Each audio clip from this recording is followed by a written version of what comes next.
Welcome to my revision of my American history notes, where I look through what I've already said and figure out what I want to do differently or add to or dig deeper into. So I'm picking up where I left off last time.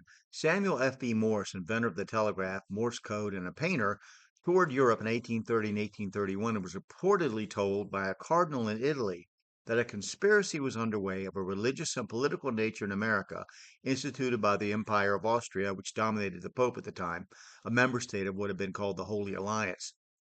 This slip of the tongue was done in a manner of intimidation, Morse says in his book Foreign Conspiracies Against the Liberties of the United States, published in 1835.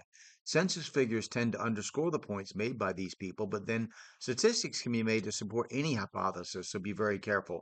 In 1830, there were only 318,000 Catholics in America, but 15 years later, Catholics were immigrating to America at the rate of 100,000 per year, mostly from poor Catholic countries in Europe.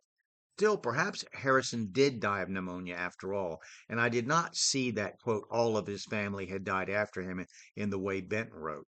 His successor, John Tyler, served as the 10th president from 1841 to 1845. Now, Tyler had been a lawyer, served in the War of 1812 as a captain of militia, and was a U.S. representative from Virginia, governor of Virginia, and of course, vice president. Clay again attempted to dominate a president by trying to push through a bill on a new national bank, which Tyler vetoed as promised. He put through a second bill called the Fiscal Corporation Bill, which Tyler also vetoed.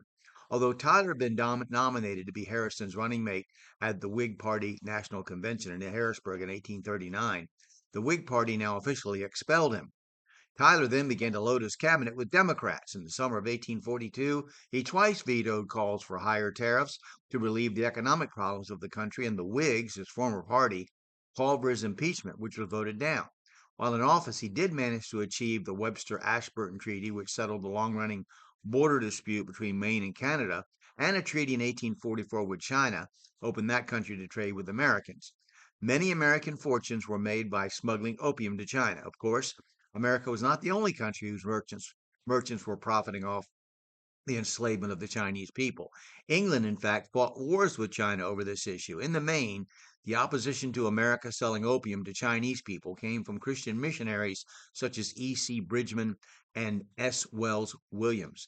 In Americans and the China Opium Trade in the 19th Century by Charles Clarkson Stell, published in 1981, it's reported that, quote, President Tyler therefore ordered the East India Squadron under the command of Commodore Lawrence Kearney to proceed to China under terms of strict neutrality, to both look after the interests of legitimate American traders and, quote, to prevent and punish the smuggling of opium into China, either by Americans or by other nations, under the cover of the American flag. It took a great deal of public pressure by American missionaries to have the federal government go directly against the larger business interests of the smugglers. Today, one would think we would view trafficking in cocaine, say, by Bill Gates, as a crime of immense proportions. No, I'm not saying Bill Gates traffics in cocaine. I'm just using that as an example. Back to Tyler. Having no party willing to endorse him for re-election, he formed a new Democratic Republican Party committed to states' rights, slavery, and the annexation of Texas, which was not achieved until the very end of his administration. Henry Clay opposed this as the Whig Party nominee, as did Van Buren, the Democratic nominee. The Democrats, under retired President Jackson's influence, nominated pro-slavery, pro-Texas annexation James K. Polk, and Tyler, at Jackson's urging, withdrew from the race. He died the night before he was to serve as a member of the Confederate Congress in 1862 after urging Virginia to secede from the Union. Now, an unusual tragedy struck during his administration.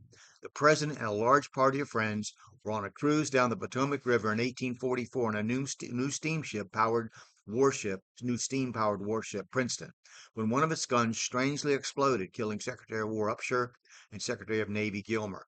Tyler's wife, Letitia, although only 51, was an invalid due to a stroke she suffered 2 years prior to her husband assuming the top office of the land.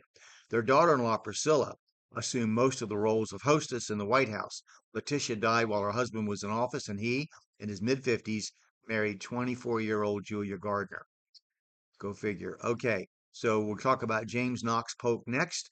And if you would please click like, and if you have comments to make or things you want to add or you think I'm wrong about, definitely put them in the comments as well. And thanks for watching.